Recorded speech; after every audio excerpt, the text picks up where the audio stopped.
Hey everybody, welcome back to another episode of the Powerful Women Rising podcast. I'm your host, Melissa Snow.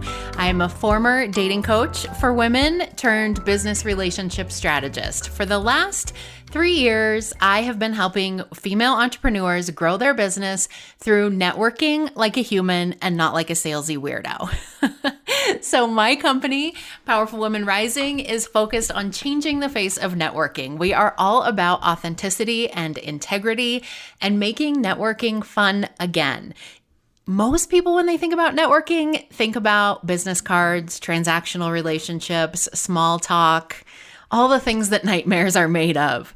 And I love teaching people how to network in a different way, a way that actually feels good to you, but also gets you results. And I run an online community for female entrepreneurs called the Powerful Women Rising Community. It is a mix of networking and mastermind calls and some business strategy and mindset coaching thrown in. It is designed to be everything that you need to start, grow, scale a business all in one place. Amazing resources, amazing women, so much brilliance on those calls, and I would love for you to be a part of it. So if that sounds of interest to you, definitely click on the show notes and check it out. All right, today's episode is all about podcasts, ironically enough. How meta are we that we have a podcast about podcasts? I know, it's next level. This is a great interview. People ask me all the time, do you listen to your interviews after you do them? The answer is yes, partly because sometimes I've done the interview weeks, even months before it is live, and sometimes months before I record this intro. So I have to remind myself, like, wait, what were we talking about? I just listened to this podcast episode for the third time, actually, and it's just as good the third time, maybe even better. This is an interview that I did with Xavier, and she is a multilingual, award-winning podcast marketer with 10 plus years of experience producing podcasts in the UK, in the US, and in Portugal.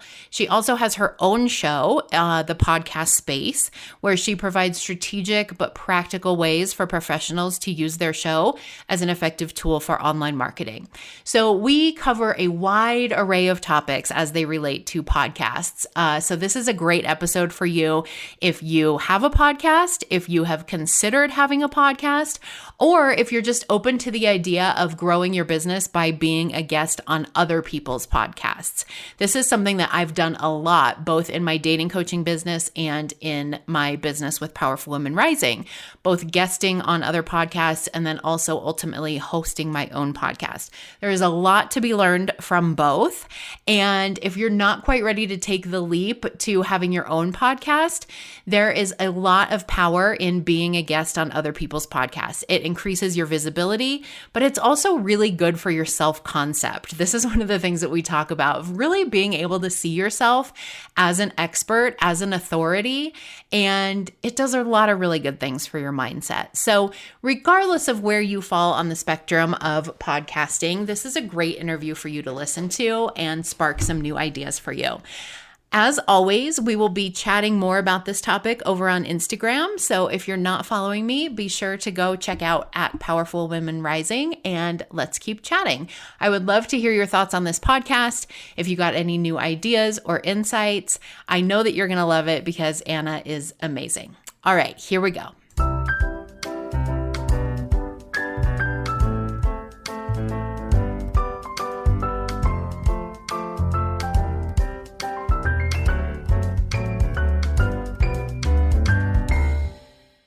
Good morning, Anna. Welcome to the podcast. Well, thank you for having me. I'm super excited to be here. Yes, I'm super excited to chat with you. Before we get started, go ahead and tell everybody a little bit about you and about what you do. Yes, so I'm a multilingual marketing professional. So I help primarily small business owners who are female, multilingual, and who really want to make an impact in the world. So I help them figure out what is the type of content strategy they need to have in order to get to their goals. So from the idea of the content itself to all the way to the promotion of that podcast and how to just basically connect with their listeners in a way that feels fun and authentic. I love that. How did you get involved in the podcast space? So, the podcast space. I know you like that. That's a whole story for another question. But I actually, when I studied journalism back in Portugal, where I'm originally from, back in 2008, we didn't have a traditional radio station. So we had a hybrid of kind of like internet radio and podcasting. So we actually had to create mini features. So we had to write titles, show notes, and then have like the audio file that would go on an RSS feed. So I normally say technology was a bit different, but back in 2008, I was already doing it.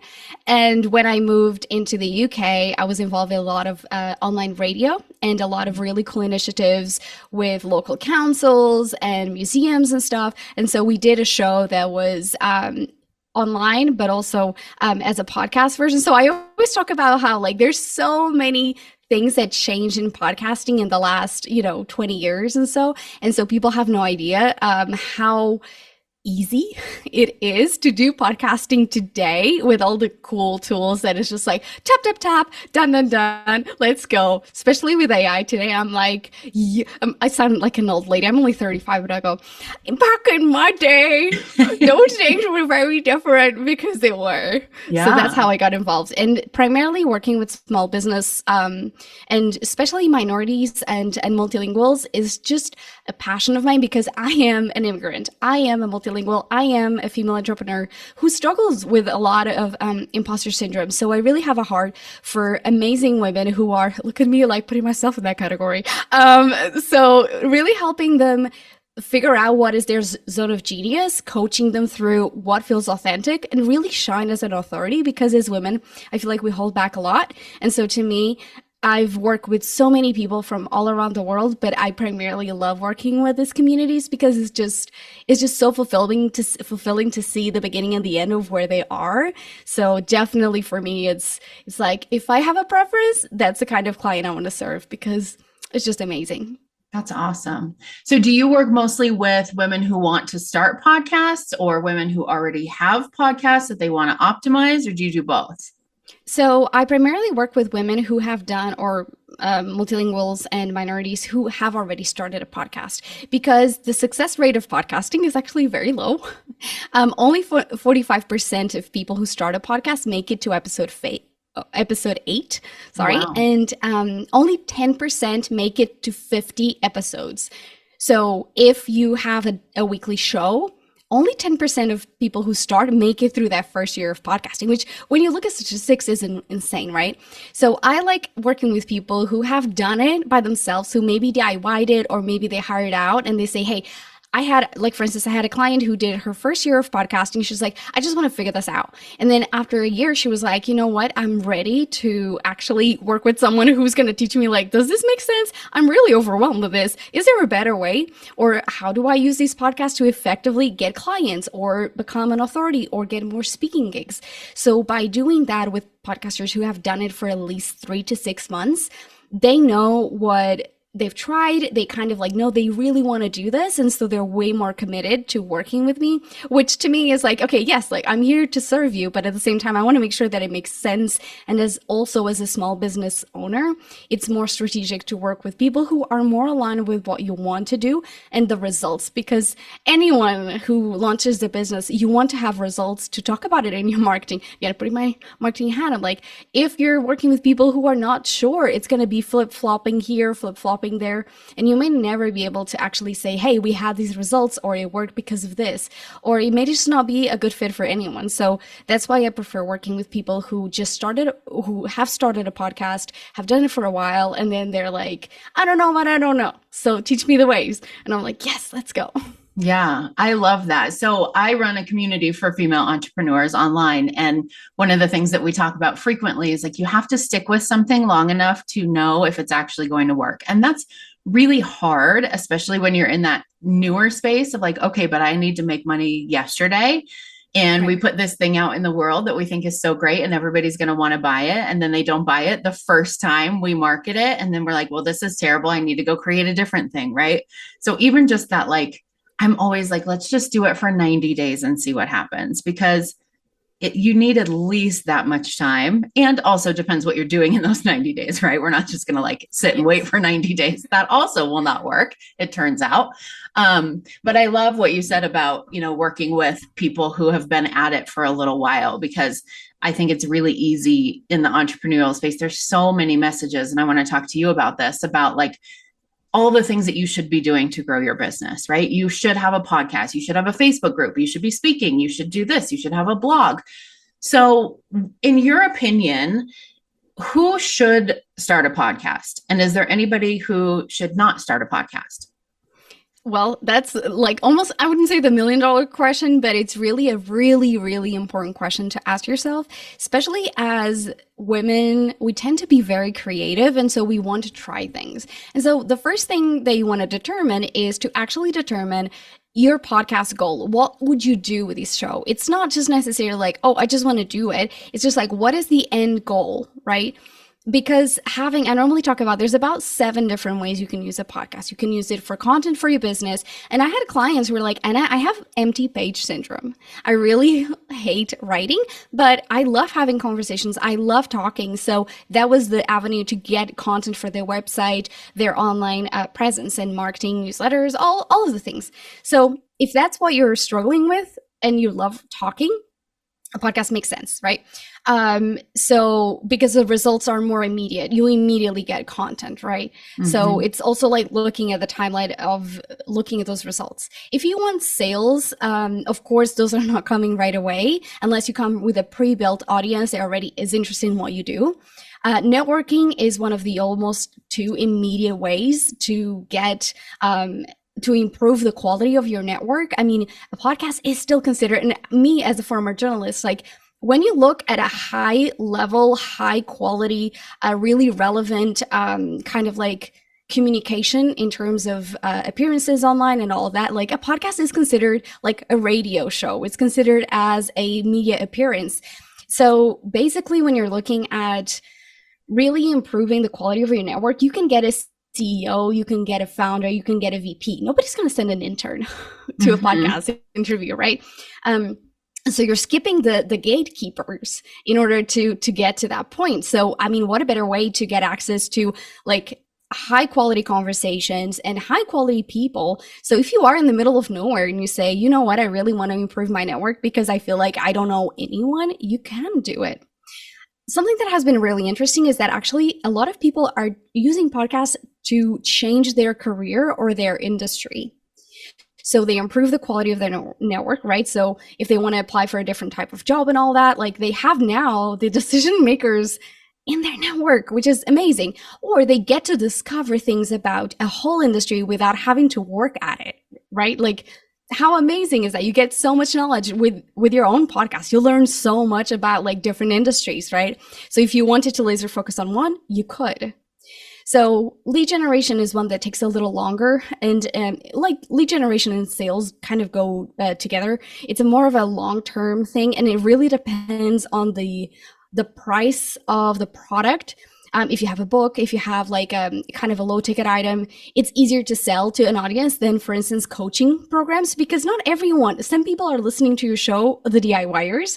Other people are listening in because they like really want to learn from you and they will want to buy from you. But like, it really depends what's the mindset of these audience, what's the industry like. You have to really think about all of that.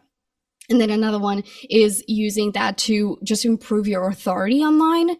So basically, even if you release an episode that is like 10 minutes long, but like talking for 10 minutes for one thing, like I'm talking probably by now, maybe 3 to 5 minutes on this. And it's going to be like a breath of knowledge that you're like, oh, wow, like that was a lot. So if you can talk consistently for 5 to 10 minutes on a topic, you are an expert. And people, there's these misconceptions, especially with women, that they have to do more. They have to do bigger. They have to do shinier things. And I'm like, no, like if I always say this, if a quote can inspire you and can change behaviors, why wouldn't a podcast that is like almost like a microcast, like why wouldn't you be able to change someone's day in 3 minutes? Yeah. Right. It's like, it's one of those things that when you compare a podcast episode with a quote, people go, yeah, like I have a favorite quote that guides my day. I had a favorite quote that changed completely the way that I was living my life. So we have to really rethink what becoming an authority and like showing up as an authority looks like.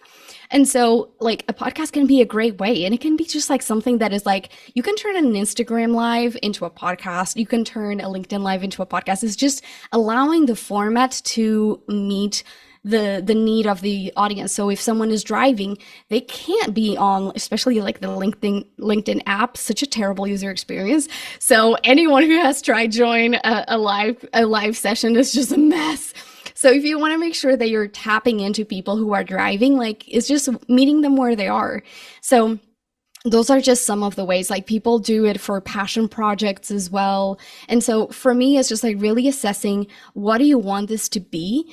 And sometimes, again, you increase the intimacy of the person you're talking to through, conversations with guests, but also the conversation with a listener.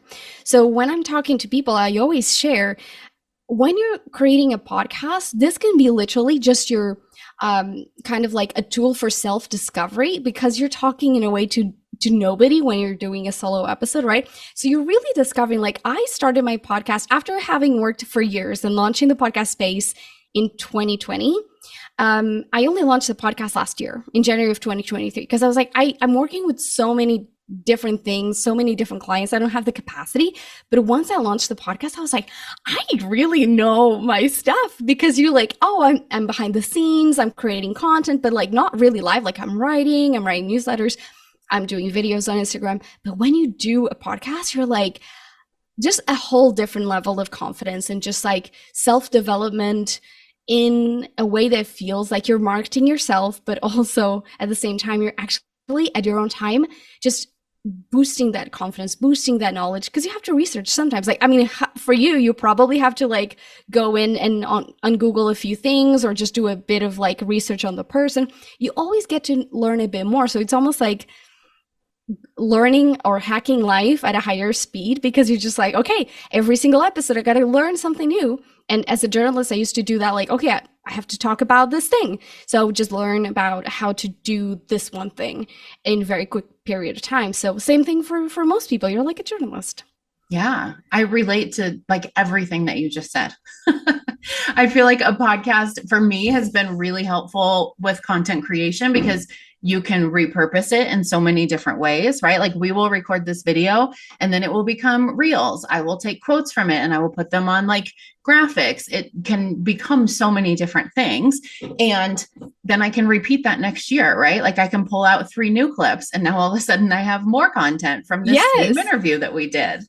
I also loved what you said about how it is really helpful for your own personal growth, and not just positioning yourself as an expert in other people's eyes, but I feel like for me, it's really helped me like see myself as an expert in my own eyes. Because I don't know if you have this experience, but I've been doing what I do and teaching things about networking and creating business relationships for so long that it seems to me like just second nature. Like this is stuff everybody knows, right? And so then I will record a solo episode that is usually only like 10, 15 minutes long, because I'm like, this is a really long time to talk to myself. And I think like that was such like obvious information. And I will get so much feedback from people about those episodes. Like, that was so good. I'd never thought about it that way before. I loved what you said about this. And I'm like, oh, really? Well, thank you. You're like, not, no. not in like a, oh my gosh, I'm so awesome kind of way, but like, it reminds me that I do have expertise that a lot of other people don't have, that is valuable to them to share with them. And that's very motivating. Yeah, and you just hit it in the nail, the nail in the head. There you go. Whatever. So you really hit it, because a lot of women we're so deep into the knowledge that we have to sometimes take a step back. And that's where I say, when you're starting a podcast, you have to determine a few things. Like, is this podcast for you, or is this podcast for your audience? Can it be for both? But like, again, you can just say, all I want is just for me. Like, I want to be a public speaker and I just want this to help me sift through ideas. It can be for a book, right? Like, so many different things, but I don't think enough people think about really the process, because as you sit down and think about like, okay, beginning, middle, end, what do they need to know? How can these episodes be self-contained? It takes a lot of time for you to think about, especially even if you have to think about it for 2 seconds, you have to think, okay, I don't have any more context. This is not part of a conversation. They need to start listening to this episode, finish the episode like, that made sense, right? Like I follow that. And it's so hard to explain things from a beginner's mindset or in a way that doesn't, like, if your podcast is not for people who are on your level and it's just a few steps behind, it's really hard sometimes because you have to remember to not default to the lingo, to the right? Because as an expert, you are like, you have so much knowledge about that one thing that you have to stop yourself and say, they don't need to know this. They don't need to know that yet, right? That can be for another episode. And that's also an exercise in like challenging yourself to, how can I talk to this in a way that feels relatable? Mm-hmm. And something that I didn't touch on my previous question that I'll just wrap it up quickly is that having a podcast may not make sense for people who actually have no time, because this podcast, like a podcast takes forever, right? Like to build an audience, to just edit, publish show notes, uses that like to actually market the podcast well, it takes a long time.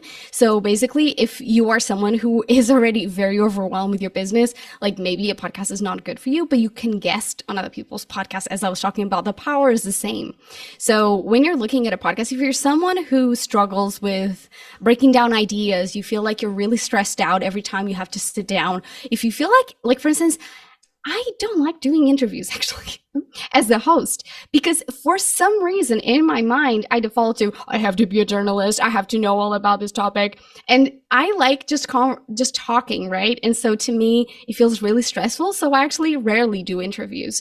And so that can be something that if you feel super nauseous, if you feel like this stresses me out, being a guest is so much easier because you just sit down. Like I just sat down with you and I'm like, let's talk, Melissa.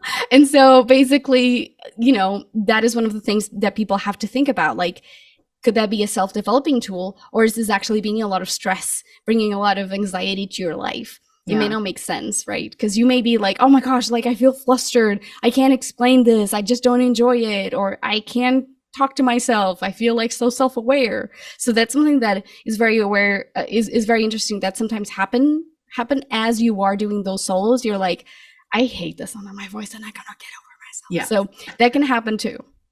Yeah. And I think you have to think about what is your true intent with the podcast, and like, why are you really doing it? This is something I say about networking a lot too. It's like, if you're just doing it because someone somewhere told you needed to network to grow your business, please don't.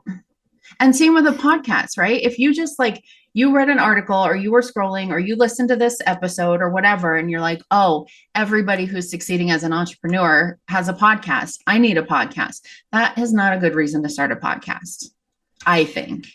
Yes. Oh my gosh.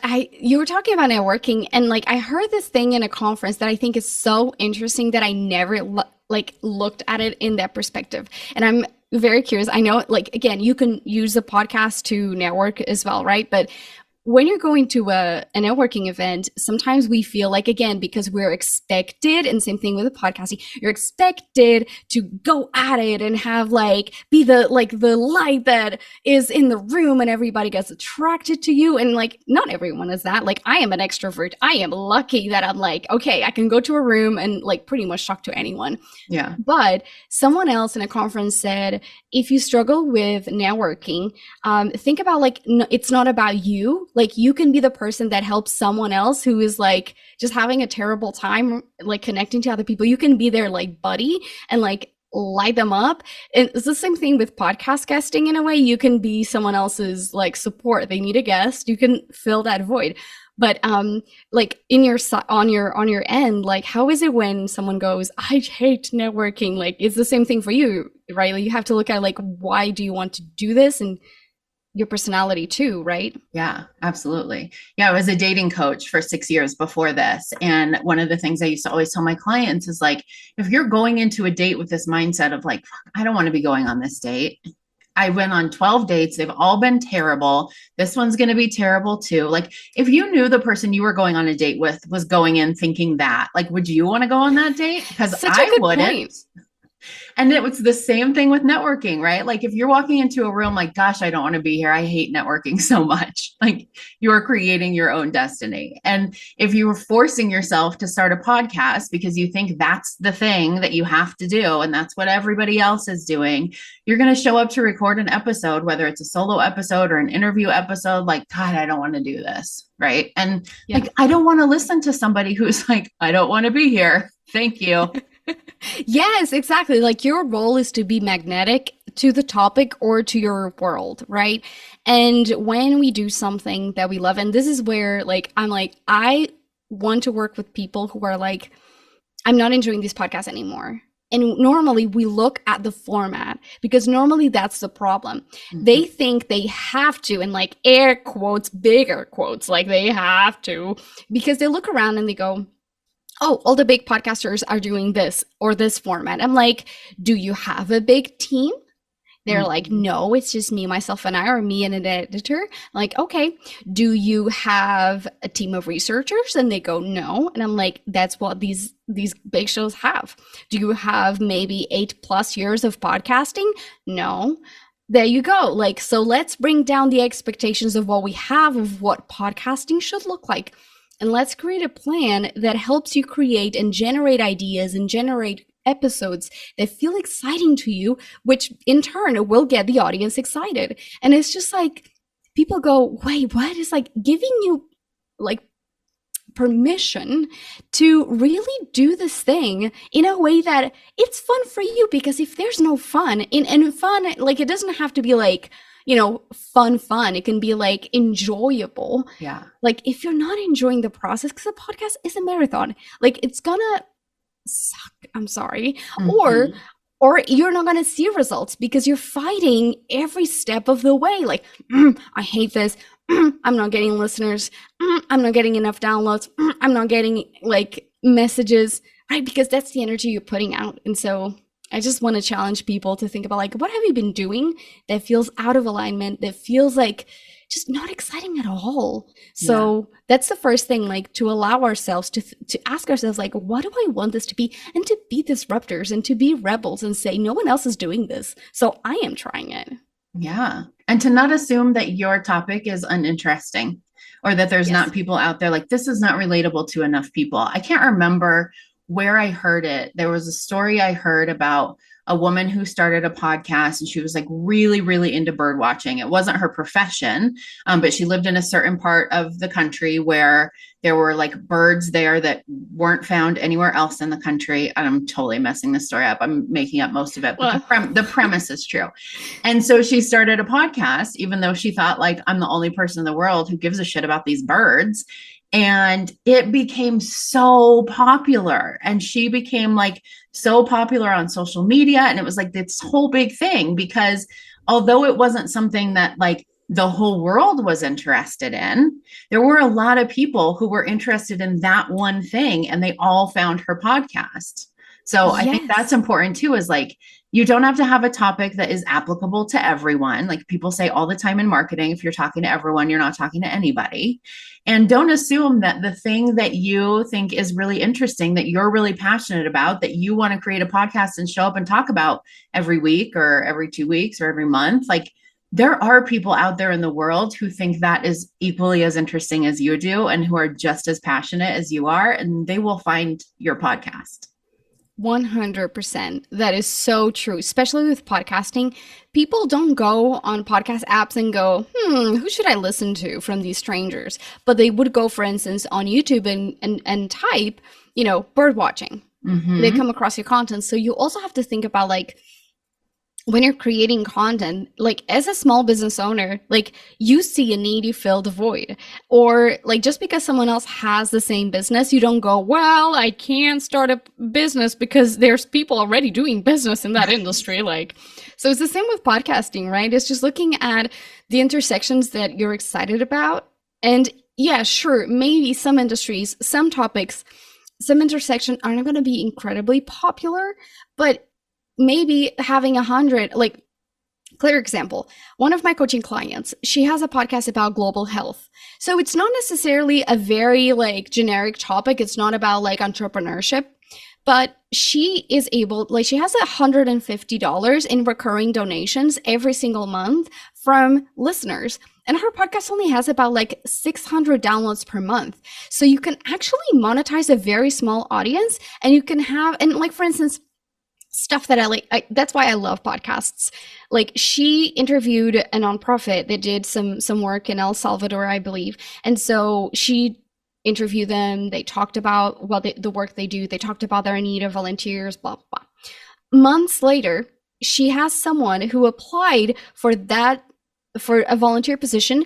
Like she's a doctor looking for an opportunity to do volunteer work in El Salvador. She has contacts on the ground, and the way she got to them was because of the podcast. That's awesome. Like how crazy. My client sent me that, and we started both crying. It was like, this is the stuff that dreams are made of. Like you see the impact of your show with such a small show, and you can have such an amazing, like, kind of like story for your life. You're like, wow, like I made that happen. Like kids are now being treated by a doctor that would have never known about that organization had she not listened to that podcast. Like how amazing is that? So, you know, thinking about also the impact that you get to do, you like, we're all just human, especially if you work from home. Like we have the internet. Like you don't have to go door to door. You can have an impact worldwide with your content, even if it's not really, really big. So I always talk about like concrete examples, because people go, oh yeah, I heard someone like monetizing the podcast or having like great stories, but like, are they really out there? Yes. Right. So if it interests you, it will change the world somehow, or it can change just your world, and do it for yourself because you're happy. Like, same thing when sometimes people go, I've been wanting to write a book. And we all know that person. Like for me, that's my husband. I want to write a book. I want to write a book. And I'm going to be writing my book this summer. And I'm going to be like, I'm going to write a book before you do, because you just keep saying, I want to write a book, right? It's the same thing for people who've been thinking about creating a podcast. Just do it for the craft, or just do it for the sake of saying, like, in terms of like bucket list or personal achievements, you can write your own book. And even if it's just like, you know, an ebook or whatever, if it's just a podcast, just do it because you want to say, I did it because I felt like it, right? It doesn't need to be strategic even, but the opportunities that come out of it, those are the things that are really exciting. Yeah. Yeah. And you don't have to have a lot of drama about how many, I'm saying this for myself as well as everyone listening. You don't have to have a lot of drama about how many times your podcast is getting downloaded, who's listening to it, how many reviews are getting left. I mean, all of those things are great, right? I check mine all the time, and I have plenty of drama on my own, but I also have to remind myself sometimes, like, if one person listened to that whole podcast, or 5 people or 10 people, that's 10 people who thought what you were saying was interesting enough and valuable enough that they wanted to give their 20, 30 precious minutes to listening to. Like, that's not a small feat. Like, yeah, it's great if 5,000 people are listening to it, but also, like, don't discount the fact that you have something interesting enough to say that 10 people, who may be random people, right? It's not necessarily like your mom and all your cousins. Maybe 10 random people are like, I want to hear what this lady has to say. That's a big deal. Yes. And I raise you with another thing. If you hate sales calls, your podcast can literally be the thing that warms up leads to work with you without you having, like, you're literally sleeping, you're getting downloads. You're going for a walk, you're getting downloads. You're like gardening, like sometimes I am, and I'm like, woohoo, I have 3 downloads. And so in my mind, I'm like, I'm doing my life. This is on autopilot for me. And to me, it's like, it's also my legacy. I don't work with beginner podcasters or people who want to start a podcast. So to me, it's like, hey, listen to this. This is my gift to you. And you're so right. Like, when people, like, it's a big commitment for someone to listen to you. They don't owe you anything. Listeners don't owe you anything. And so there's this disconnection between what people think. Like, people go, I want to have thousands of downloads. I want to have thousands of listeners. And I go, how many millionaires do you know? Right? Why do we think that we have to be millionaires in terms of downloads when we don't, like in terms of business, like we may not be making millions. We may not know anyone personally who is making millions. So why do we expect that to be the default? Right. And by the way, so many people lie about downloads.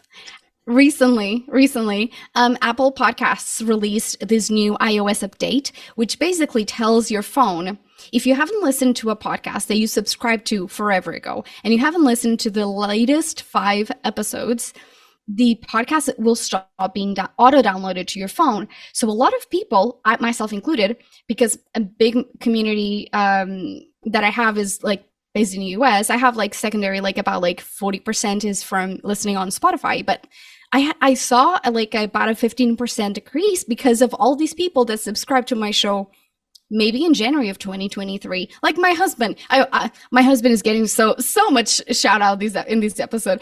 But the reality is people subscribe to your show. Maybe they lose interest. Maybe they kind of like graduate, air quotes again, from your content, and maybe they're not there anymore, right? Or maybe they wanted to start whatever the business they did. They were like, okay, this is cool. I lost interest.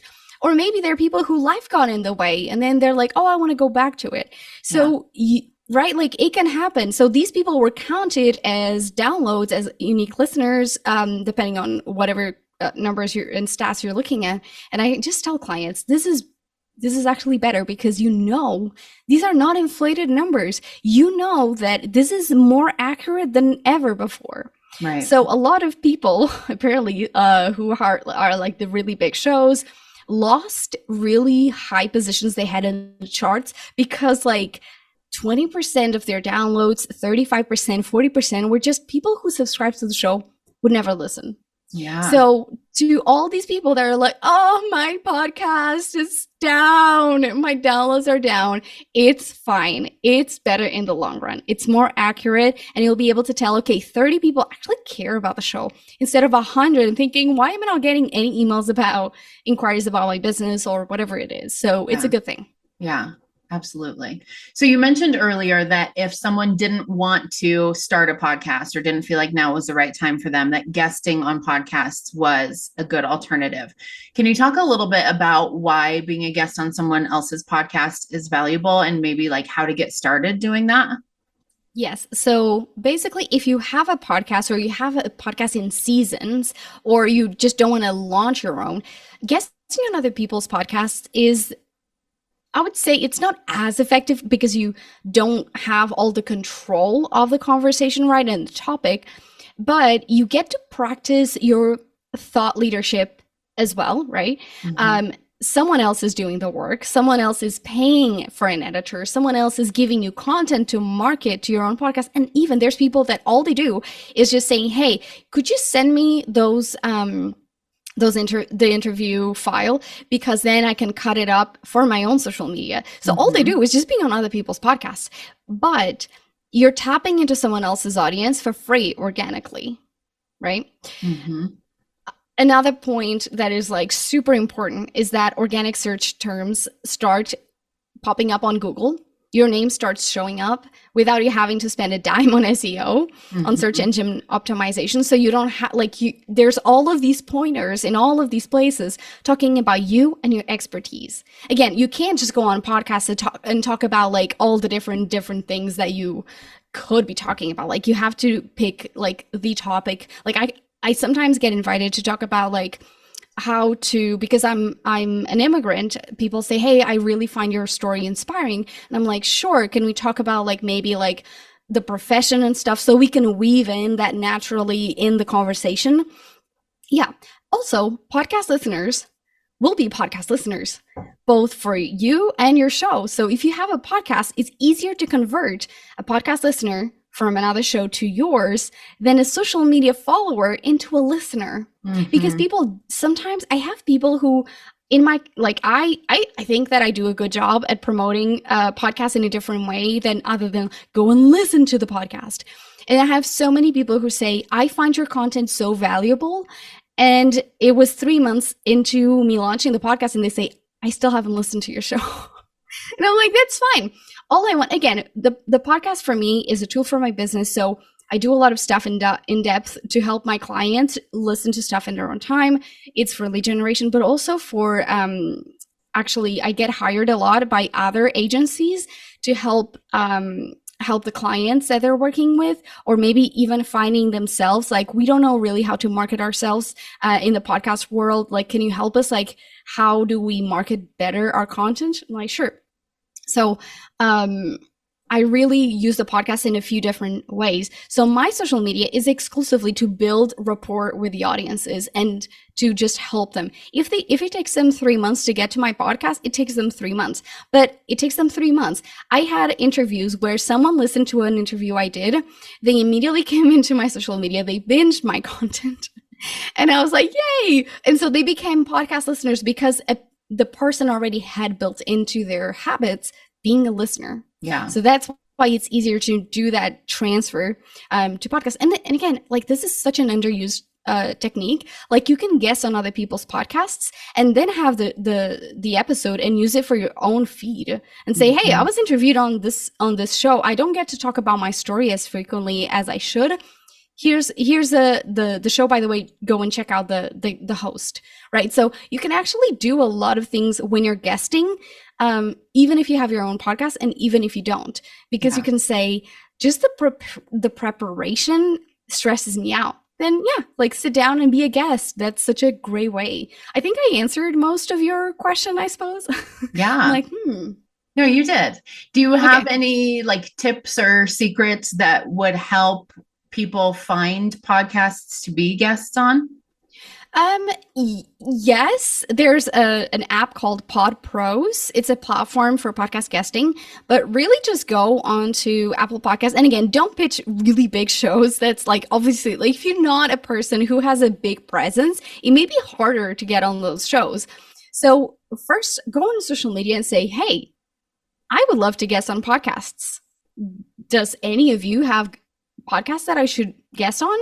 Like, you'd be surprised about the amount of people who is in your community and say, hey, I have a podcast, or hey, I listen to these podcasts. That is great. I think you would be a great guest. So put the work on them in a way, because they know you, right? Like, your community knows you. Another one is, but beyond these platforms, honestly, like LinkedIn, just go through the keywords of the things they want to be a part of. So for instance, like for me, I primarily work with female entrepreneurs and multilingual. So that's the type of show I search for. People who are very intentional with their time, who want to make an impact in the world. So entrepreneurship, marketing, podcasts. So sometimes not guesting on podcasts about podcasting is actually important, because you're kind of almost like cannibalizing the same topic.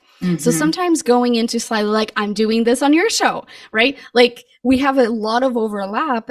I'm helping your community learn a bit more about maybe something that's been missing from their strategy, or like that actually they want to start a podcast or guest. And at the same time, there's a lot of alignment in the purpose of what I'm doing. Like, don't just go on any podcast. Like, and sometimes the pitches I get are like, oh yeah, this person who's like 19, and I'm like, what are you talking about? Like, sure, I'm not saying this person is an inspiration. They may not have like a very interesting story, but like, my podcast is about using the podcast as a marketing tool. Like, what? Right?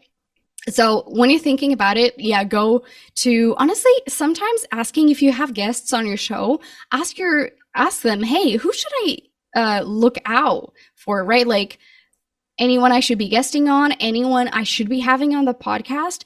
And that's a great way to tap into other people's networks, just literally tagging people, asking people around. But if you're just like, I just want a list, listen notes is another great tool. Not only it shows you the shows that there are in several categories, but it actually shows you the quality of the show. So they have like the kind of like the listener score. Yes, thank you. And the global rank. So for instance, my podcast ranks on the top 5%. And you think, oh, wow, like I only have like 300 to 400 downloads per month. So that's not a lot, but the quality of the consumption of each episode, I get a lot of new followers all the time, subscribers. So that means it's a healthy podcast. Also, I release weekly. So there's a lot of factors that go into it. But again, if you want to look at a show that is at least on the 20-25%, and I would look at like, have they released an episode? Are they accepting guests? I hate when I I hear from clients like, oh my gosh, my podcast is solo and I get pitched all the time. Like, take a minute to look at the podcast. If there's no names there, this is not a podcast that accepts guests. I'm not going to make like an exception for you. Right. So I think that would be like super important. Like, actually do your homework. Yeah.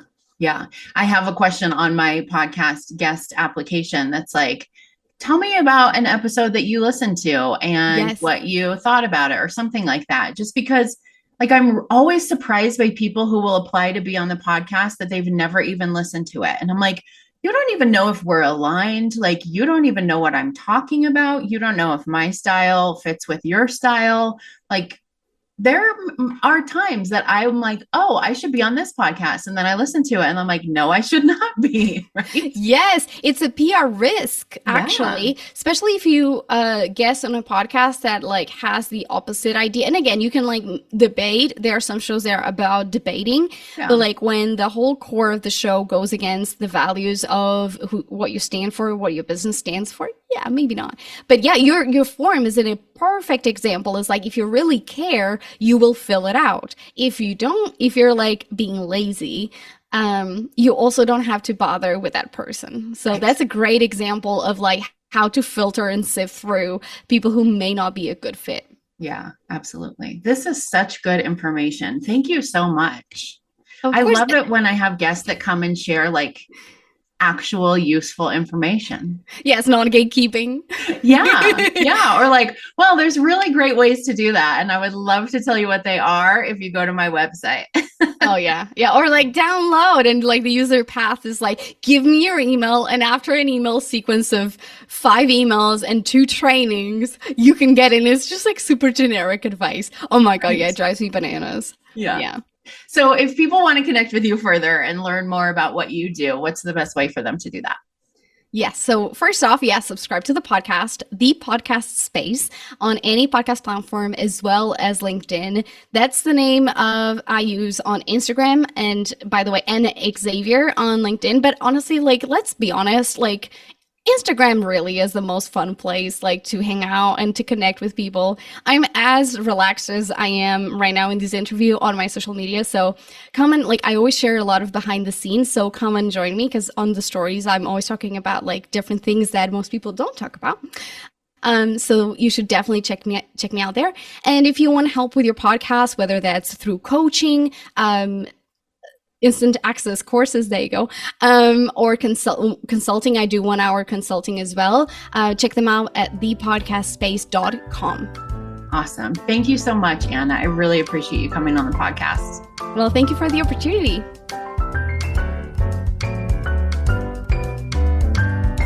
Thank you so much for listening to another episode of the Powerful Women Rising podcast. It's been over a year that I've been doing this podcast, and I have had so much fun hanging out with you guys every single week.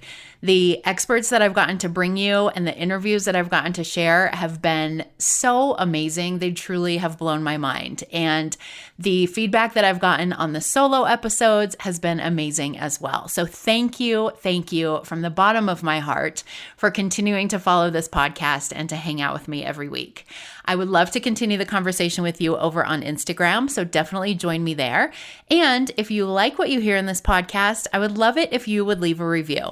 You can do it on Apple, or you can go over to our YouTube channel and leave a review there. All right, everybody, I will see you next week.